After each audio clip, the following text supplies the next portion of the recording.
माता की, भारत माता की, भारत माता की, वंदे वंदे वंदे। प्रभु श्री रामलला के पावन धरा अयोध्या धाम के आचार्य नरेंद्र देव कृषि एवं प्रौद्योगिकी विश्वविद्यालय में आयोजित इस रोजगार मेला और प्रदेश के युवाओं के साथ ही जनपद अयोध्या के युवाओं को तकनीकी दृष्टि से सक्षम बनाने के लिए स्वामी विवेकानंद तकनीकी सशक्तिकरण योजना के अंतर्गत टैबलेट और स्मार्टफोन वितरण के आज के इस बृहद समारोह में मंच पर उपस्थित प्रदेश के कृषि मंत्री श्री सूर्य प्रताप शाही जी, व्यवसायिक शिक्षा, कौशल विकास एवं उद्यमिता विभाग के मंत्री श्री कपिल देव अग्रवाल जी, प्रदेश के खेल और युवा कल्याण विभाग के मंत्री श्री गिरीश यादव जी, प्रदेश के चिकित्सा स्वास्थ्य विभाग के मंत्री श्री मयंकेश्वर शरण जी, प्रदेश के खाद्य और रसद विभाग के राज्य मंत्री श्री सतीश चंद्र शर्मा जी, जिला पंचायत अध्यक्ष श्रीमती भोली सिंह जी, महापौर श्री गिरीश कवि त्रिपाठी जी, माननीय विधायक श्री रामचंद्र यादव जी, माननीय विधायक वेद प्रकाश गुप्ता जी, माननीय विधायक अमित सिंह चौहान जी, पूर्व सांसद श्री बंधु सिंह जी, भारतीय जनता पार्टी के जिला के अध्यक्ष श्री संजीव सिंह जी, महानगर अध्यक्ष श्री कमलेश श्रीवास्तव जी, पूर्व विधायक गोरखनाथ बाबा जी, कुलपति आचार्य नरेंद्र देव कृषि एवं प्रौद्योगिकी विश्वविद्यालय प्रोफेसर विजेंद्र सिंह जी, और आज के इस कार्यक्रम में उपस्थित प्रमुख सचिव कार्मिक एवं नियुक्ति विभाग श्री एन देवराज जी, विश्वविद्यालय के सभी आचार्यगण, भारी संख्या में उपस्थित प्रदेश की मेरी युवा शक्ति के प्रतीक नौजवान साथियों, बहनों और भाइयों, आज मेरे लिए अत्यंत प्रसन्नता का क्षण है कि अयोध्या के आचार्य नरेंद्र देव जी के नाम पर स्थापित इस कृषि और प्रौद्योगिकी विश्वविद्यालय में मुझे इस रोजगार मेला और युवाओं को तकनीकी दृष्टि से सक्षम बनाने के लिए स्वामी विवेकानंद सशक्तिकरण योजना के अंतर्गत टैबलेट और स्मार्टफोन वितरण के आज के इस कार्यक्रम में आपके बीच आने का अवसर प्राप्त हुआ। मैं इस अवसर पर जिन नौजवान साथियों को अभी नियुक्ति पत्र और स्मार्टफोन वितरित हुआ है, उन्हें और जिन्हें इसके साथ ही वितरण होने वाला है, उन सभी को मैं हृदय से बधाई देता हूं। उनके उज्जवल में भविष्य की कामना करता हूं। बहनों और भाइयों, हमारा युवा हमारी प्रगति का मापक है, भारत की सशक्तिकरण का माध्यम है, उसकी धुरी है। और इसीलिए प्रधानमंत्री मोदी जी को जब कहा गया कि देश के अंदर जातिवाद की राजनीति है, आपका इसमें क्या कहना है? तो मोदी जी ने कहा कि मेरे लिए तो देश में केवल 4 जातियां हैं। 4 जाति को उन्होंने ज्ञान के रूप में कहा। ये भारत का मूल है और उसके सशक्तिकरण के लिए हमें कार्य करना है। इसमें उन्होंने कहा, एक है गरीब की, दूसरा है अन्नदाता किसान की, तीसरा है युवा की और चौथी जाति है आधी आबादी नारी की। यही 4 जातियां हैं। गरीबी उन्मूलन की दिशा में जीरो पॉवर्टी के लक्ष्य को हम प्राप्त कर सके, डबल इंजन की सरकार इस पर कार्य कर रही है। अन्नदाता किसान समृद्ध हो, उसकी आमदनी बढ़े। कृषि और प्रौद्योगिकी विश्वविद्यालय, कृषि वैज्ञानिक और प्रगतिशील किसान मिलकर के इसके लिए प्रयास कर रहे हैं, उसके परिणाम आ रहे हैं। हमारा युवा तकनीकी दृष्टि से सक्षम बनकर के अपनी प्रतिभा, अपनी ऊर्जा का लाभ राष्ट्र निर्माण के प्रवर्तमान अभियान के साथ जुड़ करके कर सके। इसके लिए उस युवा को रोजगार मिले, उसको नौकरी मिले, उसका हम कौशल विकास कर सके, तकनीकी दृष्टि से सक्षम बना सके। इसके लिए सरकार के स्तर पर, डबल इंजन सरकार के स्तर पर निरंतर प्रयास हो रहे हैं। तो नारी सशक्तिकरण के लिए जो प्रयास किए जा रहे हैं, बेटी बचाओ बेटी पढ़ाओ से लेकर के लगातार अलग अलग क्षेत्र में जो प्रयास प्रारंभ हुए हैं, आज उसके परिणाम हम सबके सामने आ रहे हैं। बहनों और भाइयों, आज मैं उसी क्रम में आपके बीच आया हूं।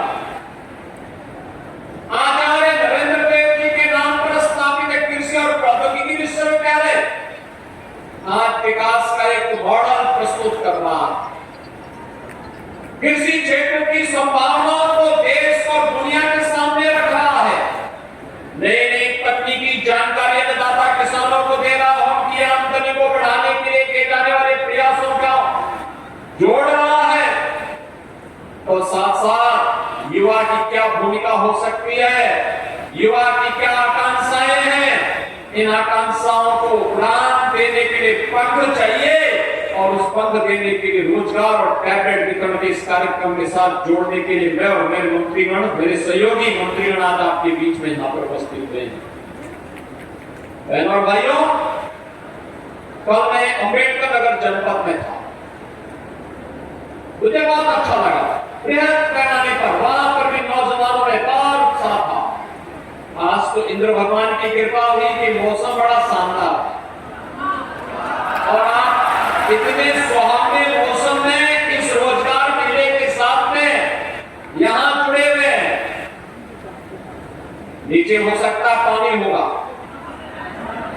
लेकिन मौसम बाहर बहुत सुहावना है। लेकिन कल तो टेम्परेचर इतना ज्यादा था, पसीना फूट रहा था, लेकिन उस सब के बावजूद भी मैं देख रहा था कि युवाओं में बहुत उत्साह था, अपार उत्साह वहां देखने को मिला और हजारों नौजवानों को रोजगार के, हजारों नौजवानों को टैबलेट वितरित किए गए, हजारों नौजवानों को ऋण वितरण का कार्यक्रम किया गया और वहां पर लोगों ने देखा है हमारे युवा ऊर्जा के पास कितनी प्रतिभा है।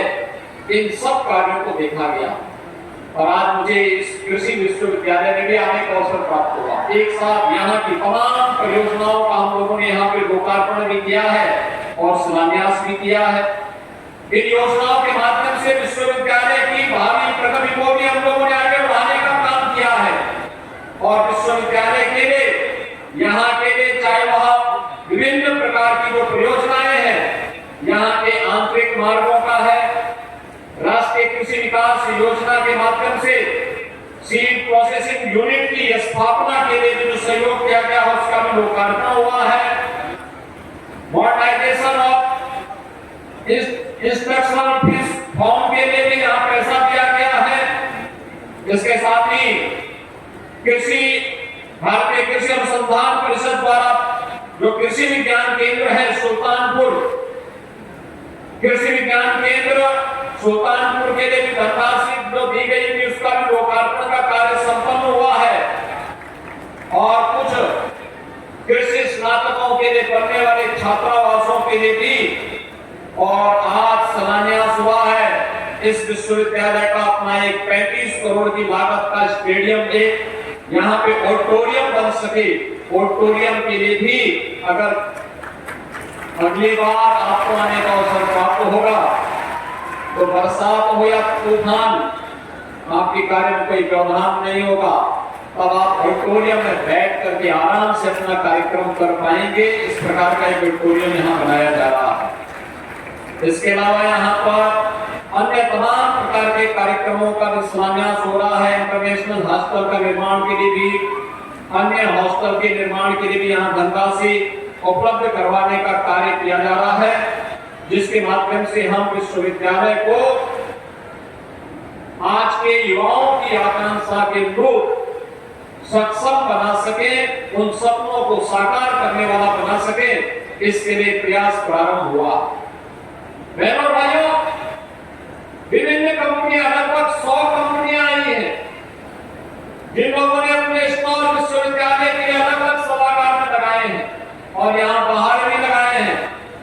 वहां पर युवा जाएगा, अपनी रुचि और अपने अनुसार कार्य देखेगा, उसका इंटरव्यू होगा, उसके बाद उसे नियुक्ति पत्र जारी होकर के एक दिन उसे कंपनी बुलाएगी और फिर अपने आप प्लेसमेंट देगी, पैकेज देगी। युवाओं के लिए अवसर होता है कि वह अपने ज्ञान को बेहतर तरीके से जमीन धरातल पर, व्यवहारिक धरातल पर उन्हें इंप्लीमेंट कर सके। इसके लिए वो जॉब करता है, इसके लिए उसको तमाम आवश्यकताओं की पूर्ति में अपने आप को सक्षम पाता है और इसलिए सरकार ने प्रयास प्रारंभ किया है। आज सरकार के लिए कदमों का परिणाम है। जब सरकार सकारात्मक होती है, आपकी भावनाओं को समझने वाली होती है, तो बहनों और भाइयों, नौकरी की कमी नहीं होती है। याद करिए, आज से 7 वर्ष पहले इस उत्तर प्रदेश में क्या हालात थे। हर तीसरे दिन लगा होता था, पर्व और त्योहार शांतिपूर्ण तरीके से नहीं मनाया जाता था। बेटी और व्यापारी दोनों की सुरक्षा खतरे में रहती थी। प्रदेश में माफिया राज और जंगल राज की स्थिति भी। पिछले 7 वर्ष में प्रदेश ने अपना परसेप्शन बदला है। आज उत्तर प्रदेश सुरक्षा और कानून व्यवस्था का जो मॉडल बनाई है, देश के अंदर निवेश का ड्रीम डेस्टिनेशन के रूप में उभर करके दुनिया के निवेश को अपने यहाँ आकर्षित करने में सफल हुआ। प्रदेश में जो निवेश आ रहा है, इसका परिणाम है कि हमने लाखों नौजवानों को नौकरी उनके गांव, उनके घर में देने में सफलता प्राप्त की है। 1 करोड़ 62 लाख से अधिक नौजवान इस निवेश के माध्यम से अब तक नौकरी और रोजगार प्राप्त किए हैं।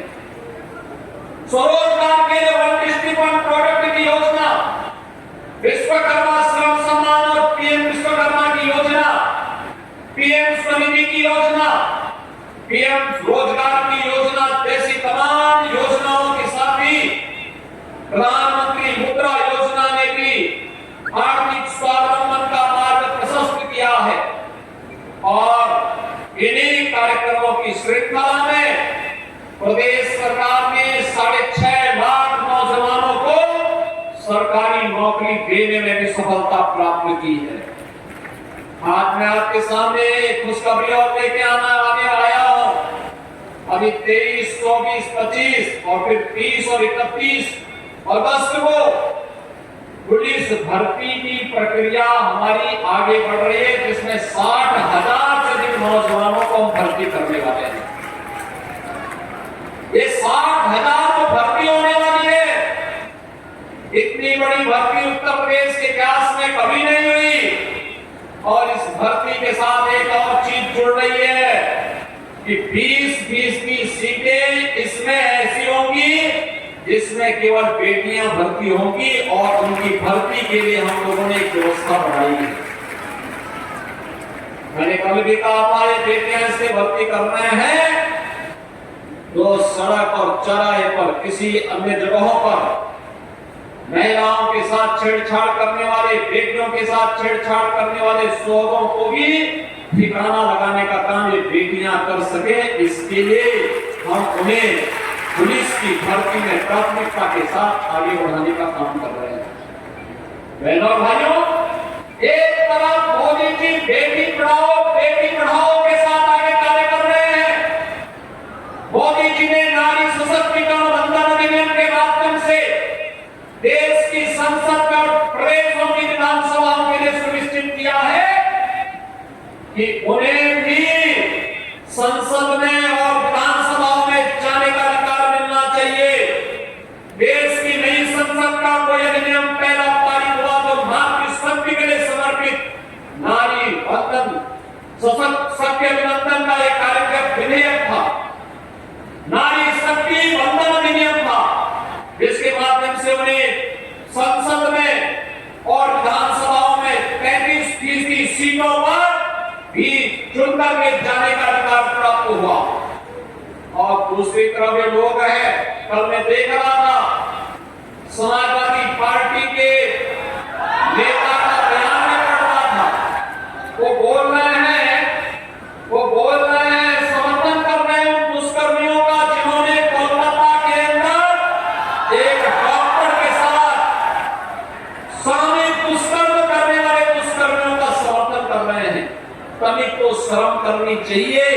लेकिन बहनों और भाइयों, संस्कार कभी समाप्त नहीं होते। ये वही लोग हैं जो कहते थे दुष्कर्मियों के लिए कि लड़के हैं, गलती कर देते हैं। इन लोगों से कैसे आप उम्मीद करते हैं, कैसे उम्मीद करते हैं? ये वही लोग हैं जिन्होंने इसी अयोध्या में एक गरीब अति पिछड़ी जाति की बालिका के साथ हुए रेप की घटना पर बड़ी बेशर्मी के साथ उन अपराधियों को बचाने का काम किया। और आप बताइए, ऐसे दुष्कर्मियों के खिलाफ कार्रवाई होनी चाहिए कि नहीं होनी चाहिए? कार्रवाई होनी चाहिए कि नहीं होनी चाहिए? अरे बेटी को बेटी है, उस बेटी को सुरक्षा मिलना चाहिए कि नहीं मिलना चाहिए? और यहां पर भी हमने कार्रवाई की और इनके एक नेता कमोस में भी वैसे पकड़े गए, जैसे लगता है पार्टी का चरित्र ही ऐसा हो गया इनकी। और इसीलिए दुष्कर्मियों का बड़ी बेशर्मी के साथ लोग समर्थन कर रहे हैं। लेकिन बहनों और भाइयों, आज भी उनकी वह आदत छूटी नहीं। लेकिन आदत सुधारने के लिए कानून भी है, कानून का डंडा भी है, और कानून का डंडे का इस्तेमाल करके ऐसे दुष्कर्मियों के साथ सख्ती से निपटने का काम तो होगा ही। 17 के पहले जब इनकी सत्ता थी तब ये युवाओं के हाथों में भी ऐसी डकैती डालते थे। याद करिए, तब हर नियुक्ति विवादित होती थी, युवाओं के साथ अन्याय होता था, बिना पैसे के कोई नौकरी नहीं मिल सकती थी और नौकरी में भी भेदभाव होता था, कोर्ट को न्यायालय को स्टे करना पड़ता था। आज मैं कह सकता हूं मैं 6.5 लाख नौजवानों को नौकरी दी, लेकिन इसकी शुचिता और पारदर्शिता पर कोई प्रश्न नहीं खड़ा कर सकता है। पूरी ईमानदारी के साथ उत्तर प्रदेश के नौजवानों को नौकरी दी है और आगे भी हम इस बात को कहेंगे कि चिंता मत करिए, डबल इंजन की भाजपा सरकार है, युवाओं के साथ कोई अन्याय नहीं कर पाएगा। अगर किसी ने युवाओं के जीवन के साथ खिलवाड़ किया तो उस व्यक्ति का हम पूरी प्रॉपर्टी को जब्त करके गरीबों के लिए आवास बनाने का काम करेंगे। भ्रष्टाचारी हो या युवाओं के भविष्य के साथ खिलवाड़ करने वाला व्यक्ति, बेटी और व्यापारी की सुरक्षा के साथ सेंध लगाने वाला कोई दुष्कर्मी, किसी ने भी अगर उत्तर प्रदेश को अराजकता का अड्डा बनाने का फिर से प्रयास किया तो उसकी उसकी कीमत उसको चुकानी पड़ेगी। और इसीलिए आज मैं आपके पास आया हूं कहने के लिए, प्रदेश सरकार एक तरफ इन भर्तियों के साथ आपके लिए आई है, नौकरियां देने की तैयारी कर रही है, नए नए तरीके अपना रही है, रोजगार सृजन की नई संभावनाओं को आगे बढ़ा रही है, कौशल विकास के लिए प्रधानमंत्री जी के विजन को जमीनी धरातल पर उतारने का काम कर रही है। तो दूसरी तरफ प्रदेश सरकार ने भी व्यवस्था की है। हमने तय किया है, एक नई योजना लेकर के आए हैं, और मैं यहाँ पे जो नौजवान हैं उनसे भी कहूंगा कि प्रदेश सरकार मुख्यमंत्री युवा उद्यमी योजना लेकर के आगे बढ़ रही है। 10 लाख एमएसएमई यूनिट हम लगाने के लिए बड़ी कार्य योजना आगे बढ़ा रहे हैं, और जो भी युवा इसके साथ जुड़ना चाहेगा उसका प्रशिक्षण करवाने के साथ ही 5 लाख रुपए पहले चरण में ब्याज मुक्त ऋण उसको उपलब्ध करवाने का काम सरकार करेगी। ब्याज मुक्त, कोई इंटरेस्ट नहीं, डिजिटल पेमेंट के साथ हम उसको जोड़ेंगे। कैसे व्यवसाय होना है, 10 लाख एमएसएमई यूनिट लगेंगी, और 10 लाख एमएसएमई यूनिट लगने के साथ ही 50 लाख नौजवानों को सीधे सीधे नौकरी और रोजगार की गारंटी इसके माध्यम से होगी। यह योजना भी प्रदेश के अंदर हम तेजी के साथ आगे बढ़ाने जा रहे हैं। जो युवा स्नातक कर रहे हैं, स्नातक कर रहे हैं, आईटीआई कर रहे हैं, पॉलिटेक्निक कर रहे हैं, इंजीनियरिंग कर रहे हैं, इन सबसे मैं कहूंगा कि हर स्नातक के लिए, डिप्लोमा धारी के लिए, सर्टिफिकेट कोर्स के लिए, डिग्री धारी के लिए आवश्यक होता है कि फाइनल ईयर में वह अप्रेंटिसशिप की स्कीम के साथ जुड़े या अपना कोई प्रोजेक्ट सबमिट करे। हमने तय किया है ऐसे युवाओं को हम लोग इनरोल करेंगे।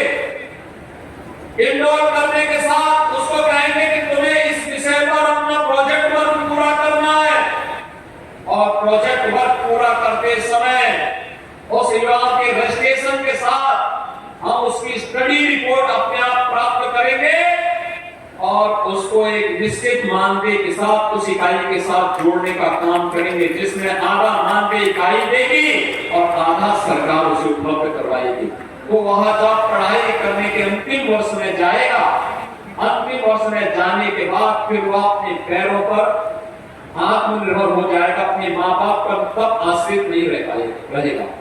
और बहनों और भाइयों, इस स्कीम का भी लाभ लेने की आवश्यकता है। सरकार ने किसी भी प्रतियोगी परीक्षा की तैयारी के लिए, वह नीट की परीक्षा हो, आईआईटी जेईई की हो, एनडीए और सीडीएस की हो, बैंक के पीओ की हो, या किसी भी अन्य विभाग में नौकरी प्राप्त करने के लिए हर जनपद में हमने अभ्युदय कोचिंग की व्यवस्था प्रारंभ की।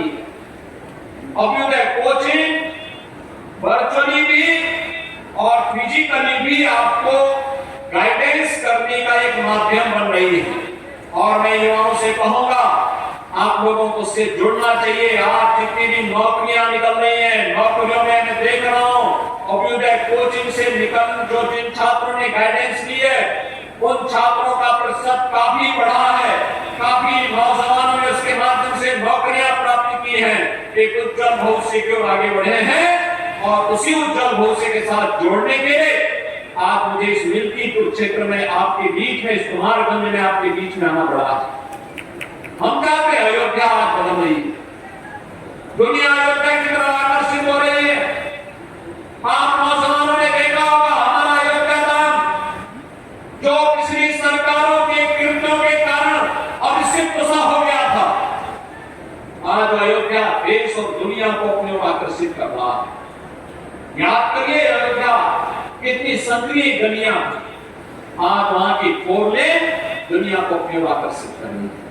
वहां के मार्ग उन्हें अपनी ओर आकर्षित कर रहे हैं, वहां का एयरपोर्ट अपनी ओर आकर्षित कर रहा है। और जब आपने भी देखा होगा कि जिन लोगों को अयोध्या का विकास अच्छा नहीं लगता तो उन्होंने सोशल मीडिया हैंडल का उपयोग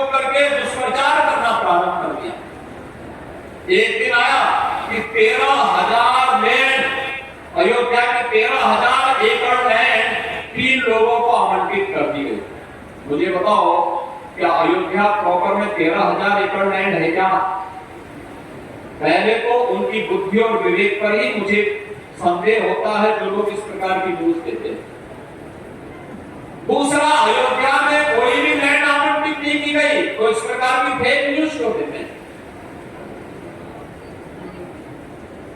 एक दिन फिर दूसरी न्यूज आती है कि अयोध्या में धर्मपथ और रामपथ पर 3800 स्ट्रीट लाइट चोरी हो गई। यानी अयोध्या की जनता को और अयोध्या वासियों को कटघरा में खड़ा करने का एक प्रयास ये विपक्षी दलों के लोग करते हैं। सच्चाई क्या थी? वेंडर को मार्च तक स्ट्रीट लाइट लगानी थी, चुनाव के कारण नहीं लगाया।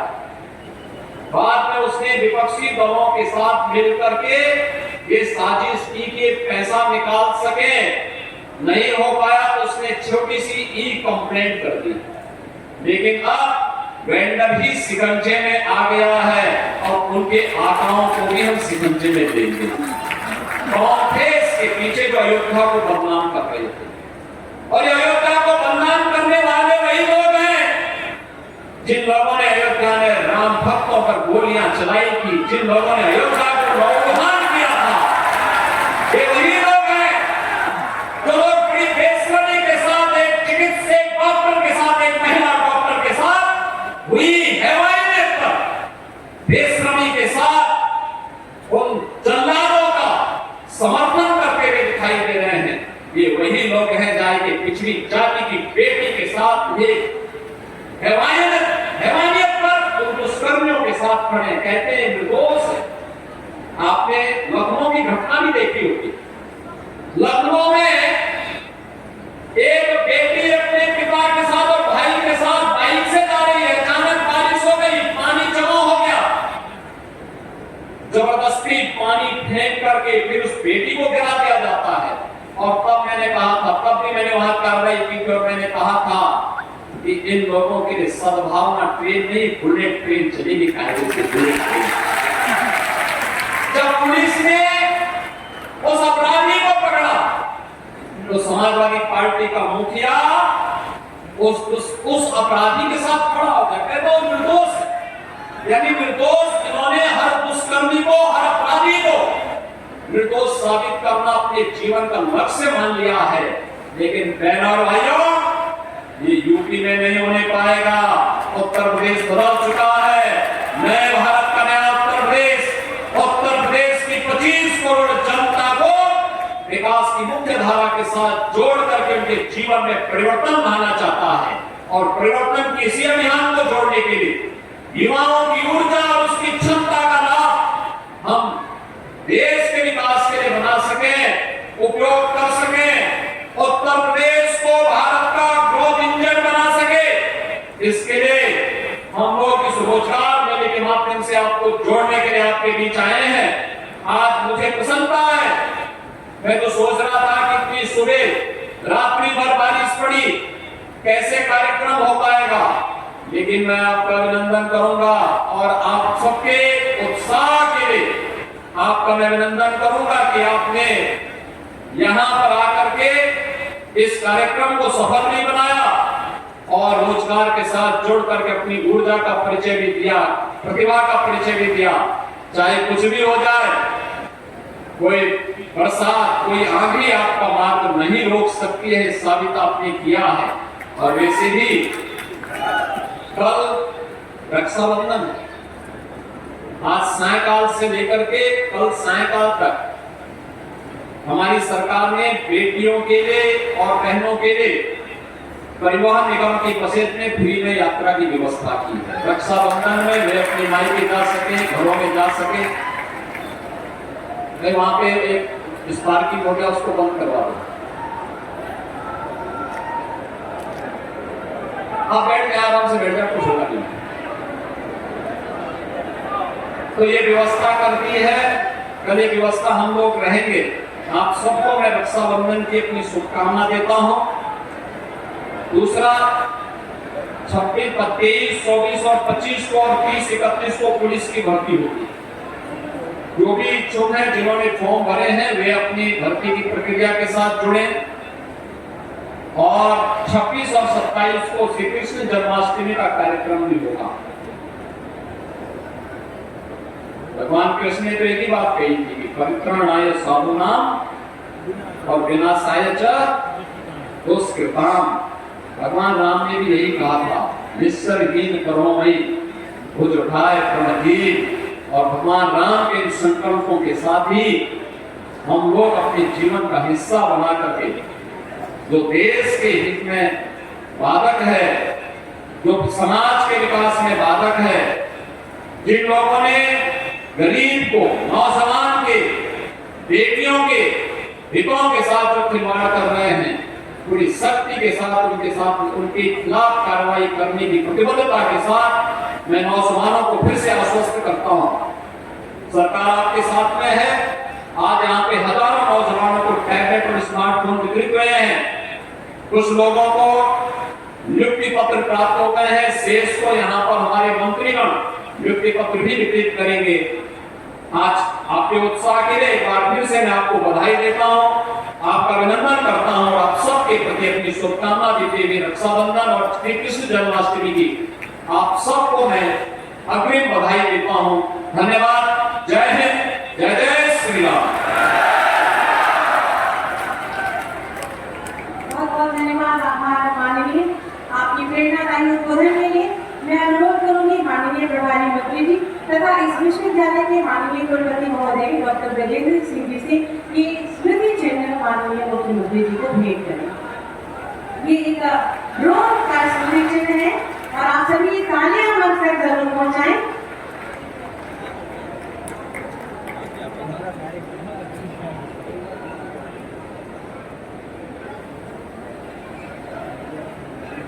बहुत बहुत धन्यवाद आभार माननीय मुख्यमंत्री जी।